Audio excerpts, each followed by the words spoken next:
In this lesson, we're going to match move our footage in PFTrack.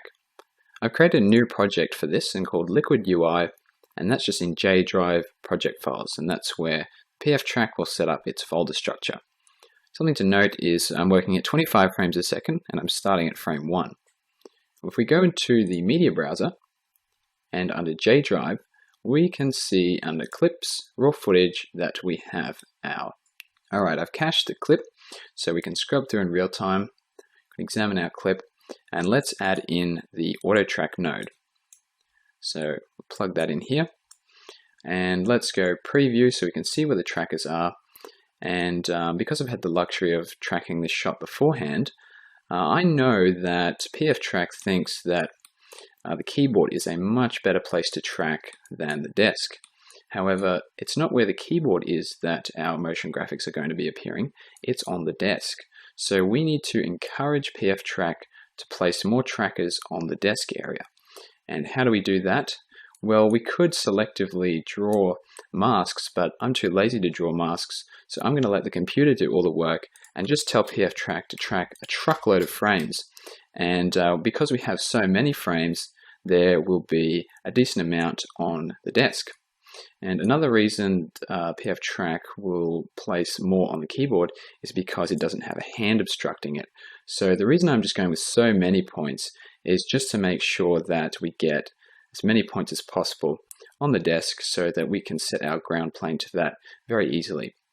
So 800, it's going to pick 800 places to track, 800 trackers, and it's going to pick the best 400 from those. Now the window size I'm going to bump up to 50 because, just because I want the most accurate track possible. I have a really fast computer, so it doesn't affect me too much. If you have a slow computer, you don't need it to be exactly 50, you can go smaller. I just prefer to have it as accurate as possible. The search range doesn't need to be any higher than the default because there's not too much movement. The movement that the camera does is pretty much just gentle pans looking here and there. So 36 will be fine for that. This also has a drastic impact on the render time, the processing time, because if it's searching wide areas for the window size, that is very CPU intensive. So we can make this go quicker by actually lowering this to say 30 or 20. So 30 by 30 is actually less movement in the Y, so I'm going to drop that to 20. The pick threshold is actually set to 20% for feature threshold, but I'm just going to leave that at default. Minimum track length of 5 is fine, and small actually is better, I find, than large, just because we have so many trackers, there just isn't enough room to fit them all on if we have a scale of large. And I want better accuracy, because that's going to give us the most accurate track I've found. And let's go ahead and auto track this. We can actually hold down Shift to auto track that in the background. Now while that tracks, we can see the progress here. We can go into the media browser, and under source images we have a barrel distortion chart that I have shot, and that's actually in the media bin. So I'll drag this in here, and what we want to do is undistort this. This has been shot with the exact same lens that this footage has been shot with. This is the WD-H43 wide angle lens, and because I'm working at 720, you also need to scale down your lens distortion chart to that exact size, otherwise you will get the wrong result. So I've made sure I've labeled it lens, camera model, distortion grid, resolution. So what we want to do is right click and add in the undistort node. And let's draw a new line here. Let's go with this line because we can see the whole line. I should have filmed this closer to the bottom because that one's actually cut off, but this will work pretty well for us. And this line is actually so thick that I'm just going to place the point at the very top of the line, just so that I can get it as accurate as possible.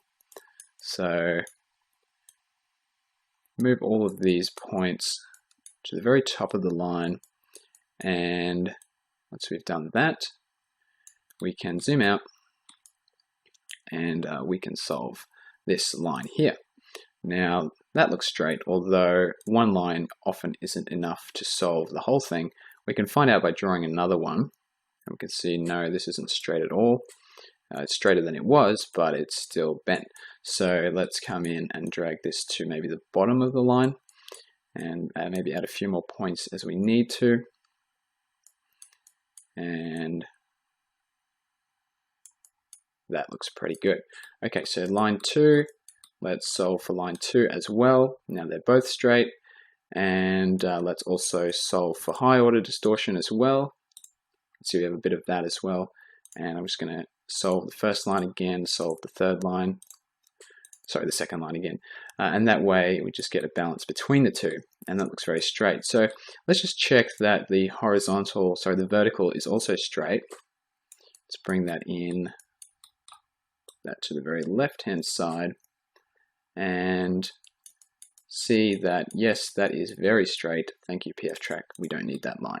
Okay, so here we have the undistorted node, and when this track has actually finished, when it gets to the end and back, we can just copy this node and actually paste that underneath, because we have the exact same footage details. Well, this footage is exactly the same as this footage here, so we can use this node to undistort our footage.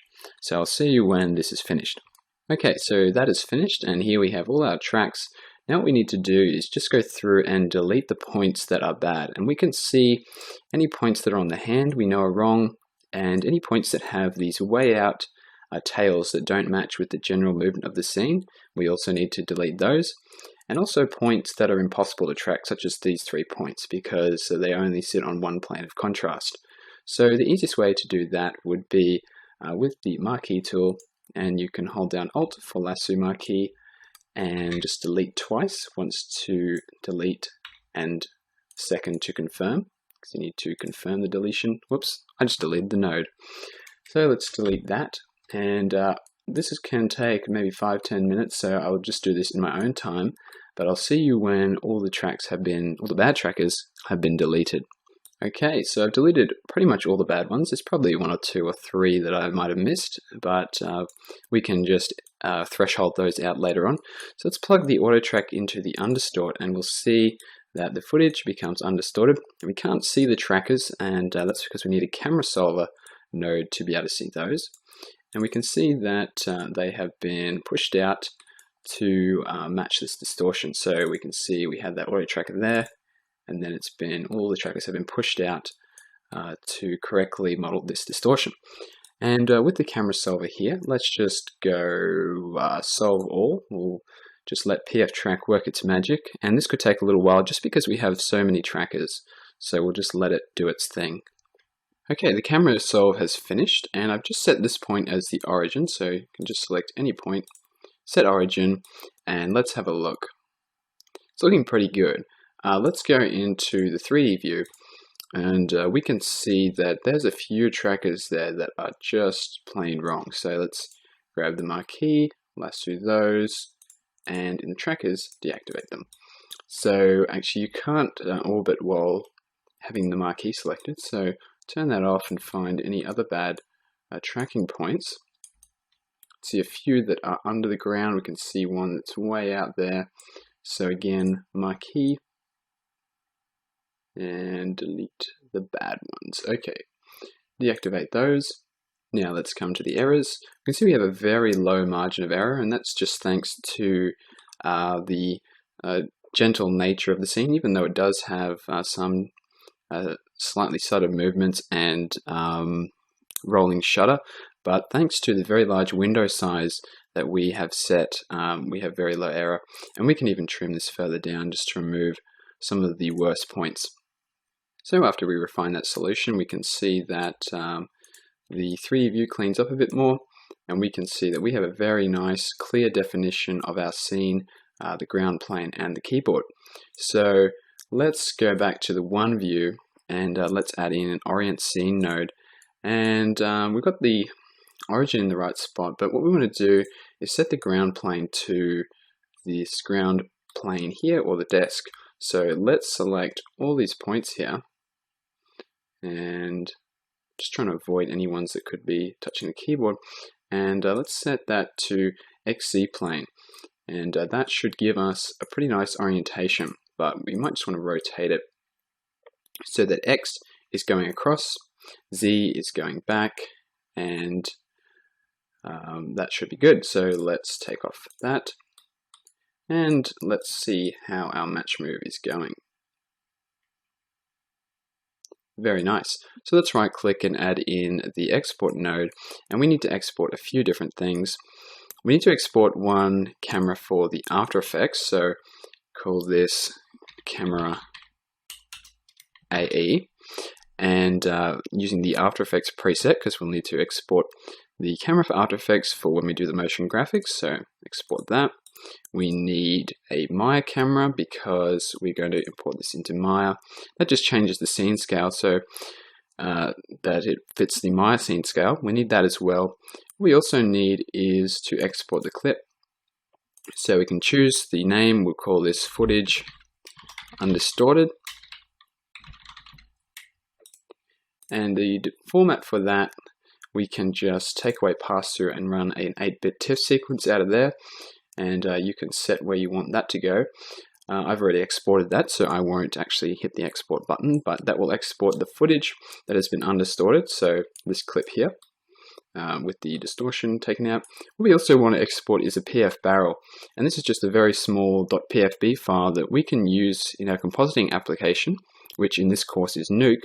And we can use this .pfb file inside of NUKE to reintroduce the lens distortion. So that's a really handy way of having to avoid coming back into PFTrack and redistorting the footage. We can do that inside of NUKE with the help of this node here. So export all of these things, and in the next lesson we'll begin in After Effects setting up our After Effects project file with the camera that we exported out of PFTrack.